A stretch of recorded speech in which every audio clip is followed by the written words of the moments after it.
నేను ఎవరో మీకు తెలుసా? తెలిసిన వాళ్ళు చెప్పండి. నేను ఒక ఇజ్రాని, కానీ మీరు పూర్తి పురుషులు, పూర్తి స్త్రీలు. మరి నేను అటు ఇటు కానీ ఒక ఇజ్రా అనే ధర్మం కోసం పనిచేస్తుంటే కనీసం మీరు పూర్తి పురుషులయ్యుండి, స్త్రీలయ్యుండి ధర్మం కోసం నిలబడి ధర్మాన్ని కాపాడక్కర్లేదు, ధర్మాన్ని ఆచరించండి. ఎవరొచ్చినా సరే మతం మారమంటే నేను హిందువుని, ఇది హిందూ దేశం, నువ్వెవడో నన్ను మతం మారడానికి అని చెప్పి అడగండి గట్టిగాని. మీరు పోరాటం చేయక్కర్లేదు.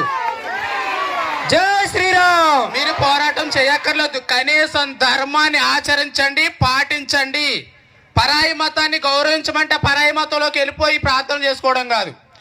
నేను ఒక ఇజ్రాగా మీకు చెప్పాను, కానీ గతంలో నేను ఒక ఎక్స్ క్రిస్టియన్, 8 సంవత్సరాలు చర్చికి వెళ్ళా, కానీ అక్కడ ఏమీ లేదు.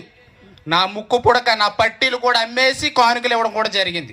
మా అక్క పూజలు చేస్తుంటే సైతాన్ సైతాన్ అని చెప్పేసి పూజలు చేయనిచ్చేదాన్ని కాదు. తర్వాత ఒక మహానుభావుడు నాకు ఒక పెద్ద ఆయన చెప్పాడు, నువ్వు బైబిల్ పూర్తిగా చదివి హిందుత్వాన్ని ద్వేషించన్నారు.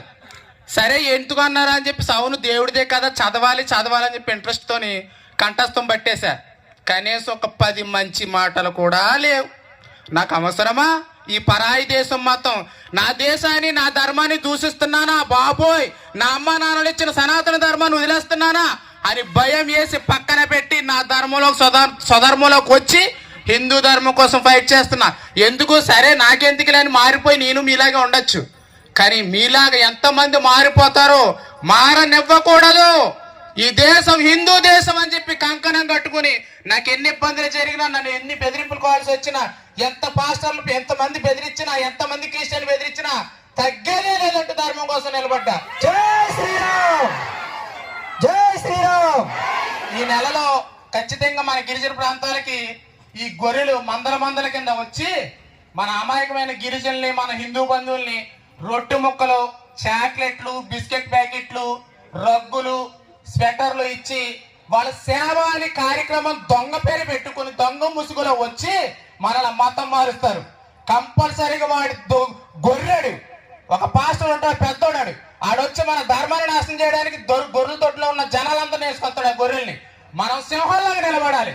వాడిచ్చే బిస్కెట్లకి, రగ్గులకి మనం కక్కుర్తపడకూడదు. నేను ఉన్నా, ఇప్పుడు మీకు చెప్తున్నా, 50 లక్షలు ఇస్తామని పాస్టర్లు ఆఫర్ పెట్టారు. వాడు 50 లక్షలు అన్నిచ్చి కొనుక్కోగలడు, నా ధర్మాన్ని కొనుక్కోలేడు కదా. జై శ్రీరామ్. అలాగే మీరు కూడా వాడిచ్చే బిస్కెట్లకి, చాక్లెట్లకి కక్కుర్తపడి తీసుకోకుండా, నేను హిందువుని, నీకు కావాలంటే నేనే ఇస్తా, మరి రాముల వారి ప్రసాదం పెడతా, బొట్టెట్టుకు అని చెప్పానండి, దెబ్బకు దొబ్బేస్తారు. కానీ నాకెందుకులే అని అనుకున్నారనుకో, ఉన్నదల్లా ఒకటే దేశం, మన భారతదేశం హిందూ దేశం.